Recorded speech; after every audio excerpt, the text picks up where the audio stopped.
আমি পিছে ঘুরে তাকায় দেখছি সওয়াল নাই, গর্ত থেকে মামা করে ডাকছে। ৩৫ ফুট গভীর কুয়োয় পড়ে গিয়েছে ছোট্ট সাজেদ। ২১ ঘন্টার বেশি পেরিয়ে গেলেও উদ্ধার করা সম্ভব হয়নি তাকে।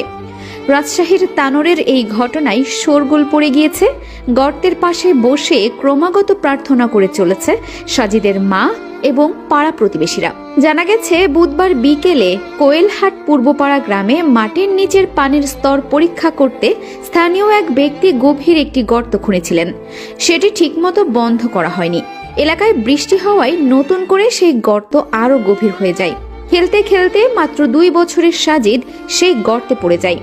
ঘটনার পরপরই গ্রাম জুড়ে ছড়িয়ে পড়ে আতঙ্ক। কেউ বিশ্বাসই করতে পারছিল না যে এমন একটি অসতর্কতায় জীবন ঝুঁকির মুখে পড়েছে একটি শিশুর। ফায়ার সার্ভিসের একের পর এক দল সেখানে পৌঁছেছে। গর্ত সরু হওয়ায় উদ্ধার কাজ অত্যন্ত জটিল হয়ে পড়েছে।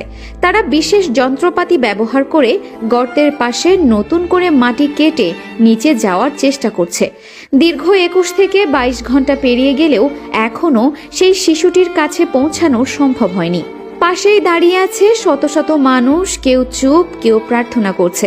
আর শিশুটির মা গর্তের মুখের পাশে দাঁড়িয়ে বারবার চিৎকার করে ডাকছেন, বাবা, তোমার মা এসেছে, বাবা, একবার সাড়া দে।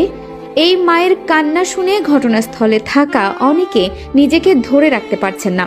স্থানীয় প্রশাসন জানিয়েছে গর্তটির গভীরতা এত বেশি এবং চারদিকে কাদা এমন ভাবে জমে আছে যে সামান্য ভুলেই ধসে পড়তে পারে চারপাশের মাটি। এই কারণেই সতর্কতা নিয়ে ধীরে ধীরে মাটি খোঁড়া হচ্ছে। অন্যদিকে সময় যত গড়াচ্ছে ততই বাড়ছে মানুষের উৎকণ্ঠা। সোশ্যাল মিডিয়াতেও তীব্র আলোচনার ঝড়। অনেকে শিশুটির জন্য দোয়া চাইছেন, আবার অনেকে অসতর্কভাবে গর্ত খোলা রাখার দায়ে ক্ষোভ প্রকাশ করছেন। ফায়ার সার্ভিসের একজন কর্মকর্তার কণ্ঠে স্পষ্ট ক্লান্তি, কিন্তু তবুও দৃঢ় প্রতিজ্ঞা, আমরা শেষ পর্যন্ত চেষ্টা চালিয়ে যাচ্ছি, যে করেই হোক শিশুটিকে জীবিত বের করে আনতে চাই। গর্তের চারপাশে এখন নিস্তব্ধতা। মা কখনো মাটির দিকে তাকিয়ে অজ্ঞান হয়ে পড়ছেন, কখনো আবার ছুটে গিয়ে উদ্ধার কর্মীদের অনুরোধ করছেন আরো দ্রুত কাজ করার জন্য। তার চোখের পানি, তার আর্তনাদ, সবকিছু মিলিয়ে যেন হৃদয় ফেটে যাচ্ছে পুরো এলাকার মানুষের। আজ সারা দেশের মানুষের চোখ এক জায়গায়। দুপুরবেলা আমি আমার বাচ্চাকে নিয়ে আসছিলাম, এখানে টলি ছিল।